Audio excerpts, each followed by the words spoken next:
Secretary of State Mike Pompeo declared this week that Hong Kong is no longer sufficiently autonomous from China to warrant treatment under United States laws in the same manner as U.S. laws were applied to Hong Kong before July 1997. The decision followed Beijing's announcement that it would draft sweeping national security legislation for the former British colony, sidestepping the city's own legislature to outlaw secession, subversion and terrorism. Here are some key points about what the latest moves by Beijing and Washington may mean for the city. What is Hong Kong's special status? 5 years before Britain handed control of Hong Kong to China on July 1, 1997, U.S. policymakers agreed to continue to effectively treat the territory as a separate entity from China beyond that date. Under the United States Hong Kong Policy Act of 1992, the U.S. affords Hong Kong special status as a part of China, and agreements governing a range of interactions including commerce between the U.S. and Hong Kong that predated the handover would remain in effect.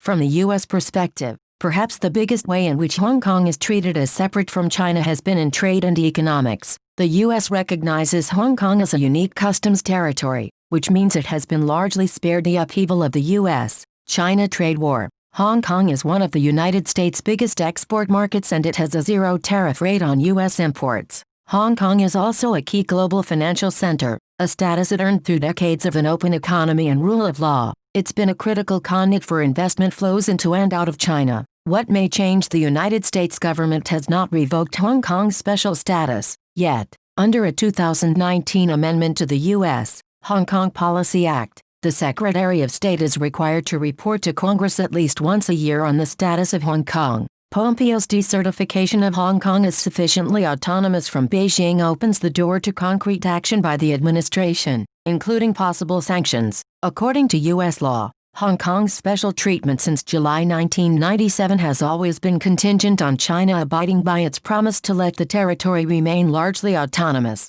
That promise was codified in Hong Kong's mini constitution, the Basic Law, which allows Hong Kong to manage its affairs in all areas except national defense and foreign policy under an arrangement called One Country, Two Systems. The Basic Law requires the Hong Kong government to enact laws on its own to prohibit treason, secession, sedition, subversion, theft of state secrets, and to ban foreign political organizations from conducting political activities in Hong Kong. The Hong Kong government tried to do so in 2003, but failed due to widespread public opposition. Critics fear such laws could be used to silence dissent or curtail civil liberties. So China's ruling Communist Party has taken matters into its own hands, and with its drafting of national security legislation will unilaterally impose such laws on Hong Kong, circumventing Hong Kong's own legislature. Pompeo saw that move as part of an escalating assault on the territory, marked by the erosion of liberties at the hands of Beijing. In 2019, he certified that Hong Kong maintained a sufficient, although diminished,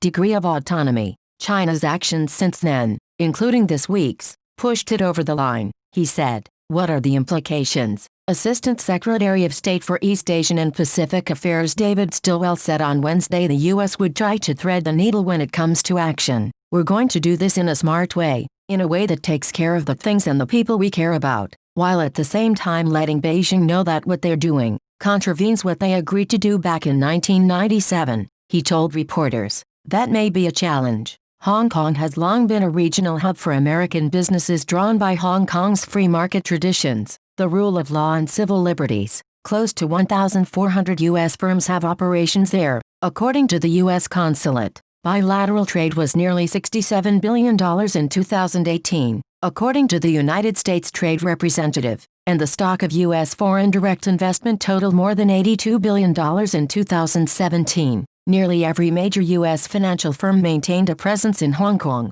with hundreds of billions of dollars in assets under management. According to the State Department's 2019 Hong Kong Policy Report, the U.S. is not alone. Australia, Canada and Britain joined the United States in a public statement on Hong Kong on Thursday, expressing deep concern over China's decision to impose the national security law and saying Beijing's action jeopardized Hong Kong's stability and prosperity. Beijing's increasingly heavy hand in Hong Kong affairs has made many businesses nervous, particularly when it comes to questions around the potential erosion of liberties and judicial independence. But equally, huge and sometimes violent street protests in recent years, in reaction to Beijing's encroachments on Hong Kong affairs, have also dented the territory's image as a stable place to conduct business. A decision by the U.S. to revoke all or parts of Hong Kong's trade status could add to strains on businesses operating there, and those actions would undoubtedly be met by retaliation from an angry Beijing. For Hong Kong's 7 million people,